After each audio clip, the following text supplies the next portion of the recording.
Doctor का बड़ा ही ज़बरदस्त वाक़या मैंने किताब में पढ़ा। डॉक्टर अहमद उस शख्स का नाम था। एक कंट्री में वो बड़ा ज़बरदस्त डॉक्टर था और one of the biggest doctor of that country. हुकूमत ने प्लान किया कि उस डॉक्टर को कंट्री का सबसे बड़ा अवार्ड देना है, सबसे बड़ा इनाम।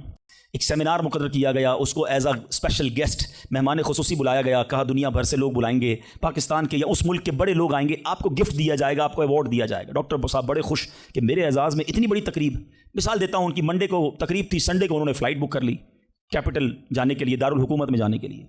संडे को जब फ़्लाइट टेक ऑफ होती है, बड़े खुश हैं डॉक्टर साहब के लाइफ टाइम एक ऐसा अवार्ड मुझे मिलने वाला है जो पूरी ज़िंदगी में नहीं मिला मुझे। फ़्लाइट टेक ऑफ हुई और जहाज़ जो है वो जैसे ही टेक ऑफ हुआ थोड़ी देर बाद मौसम ख़राब हो गया। जहाज़ में बड़े हिचकोले आने लगे, बड़ी घबराहट इनको हो गई। ऐसा लगा कि जहाज़ कहीं हादसे का शिकार ना हो जाए। कैप्टन ने ऐलान किया कि जहाज़ में कोई फ़नी ख़राबी है, मौसम भी बड़ा ख़राब है, हमें किसी छोटे से एयरपोर्ट पर जहाज़ उतारना पड़ेगा।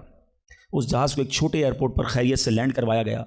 सब लोगों ने सुकून का सांस लिया। डॉक्टर साहब परेशान थे कि मुझे आज किसी सूरत भी कैपिटल दारुल हुकूमत पहुंचना है, कल अवार्ड मेरे लिए, सारी दुनिया आनी है और मैं नहीं पहुंच सका। डॉक्टर साहब वेट करते रहे कि अब कब उड़ेगा।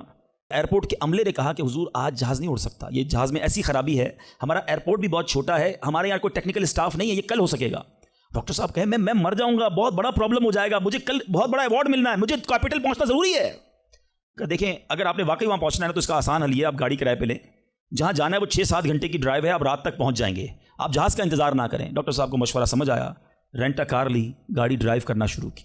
सारे रास्ते में बारिश, बिजली चमक रही है, अकेला ड्राइवर गाड़ी चला रहा है। डॉक्टर साहब अचानक उसको समझ ही नहीं आई, रास्ता पहली बार था, वो किसी अननोन रास्ते पर चढ़ गया, मोटरवे से उतरकर किसी छोटे रास्ते पे चला गया। चलते चलते चलते बारिश ज़बरदस्त, भूख ज़्यादा लगी। डॉक्टर को एहसास हो गया कि मैं गलत रास्ते पर आ गया हूँ। अब बारिश भी इतनी, भूख से बुरा हाल। देखा एक छोटा सा घर, उसमें बल्ब जल रहा था।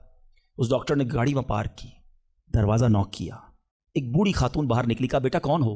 कहा माँ जी रास्ता भूल गया हूँ, बारिश बहुत है। कहा बेटा अंदर आ जाओ।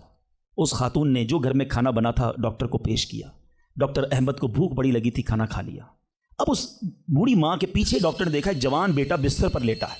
कहा माँ जी ये कौन है? कहा बेटा मेरा पोता है, शदीद बीमार है, मैं गरीब औरत हूँ, मगर मेरे पोते को जो मेरी ज़िंदगी का सहारा, एक ऐसी बीमारी हो गई है, हमारे गाँव में मैंने कई डॉक्टरों को दिखाया है, डॉक्टर कहते हैं कि इसका इलाज पाकिस्तान में एक ही डॉक्टर है जिसका नाम डॉक्टर अहमद है, वही कर सकता है। बेटा हर नमाज के बाद दुआ करती हूँ कि इतने पैसे जमा हो जाएं कि मैं अपने इस माजूर बेटे को डॉक्टर अहमद के पास ले जाऊं। तुम मुझे मुसाफिर लगते हो, ज़रा तुम भी दुआ कर दो मेरे बेटे का इलाज हो जाए। डॉक्टर अहमद दस्तरखान पर बैठकर रोने लगा। कहता है माँ जी मेरे जहाज़ का ख़राब होना, छोटे एयरपोर्ट पर उतरना, मेरी गाड़ी का रास्ता भूलना और आप ही के दरवाजे पर आकर खड़े होना, ये फ़कत आपकी दुआओं का समरा है। मैं ही डॉक्टर अहमद हूँ, आज आपके घर में आ गया हूँ, मैं आपके बेटे का इलाज करूँगा। ये है दुआ। अल्लाह से दुआ करो तो घबराओ नहीं, अल्लाह से दुआ करो तो यकीन रखो, अगर वाकई दिल से दुआ है तो रब रास्ते बनाएगा, वो गैब से मदद फरमाएगा। मुझे लगता है मेरा मसला बड़ा है, और फिर मैं वही बात करूंगा कि जिसकी माँ जिंदा है, खुदा की कसम माँ की दुआएं ले।